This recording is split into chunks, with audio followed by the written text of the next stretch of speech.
You guys want it, I'll give it to you. Here is the biggest mistake that I see homeowners and property owners make after an insurance loss.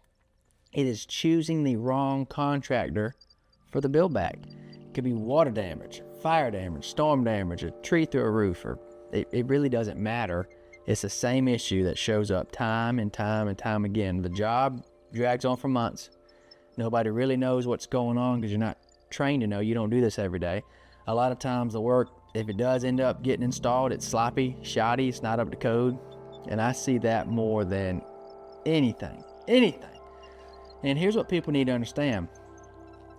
Insurance, they pay for repairs, but you choose the contractor. You.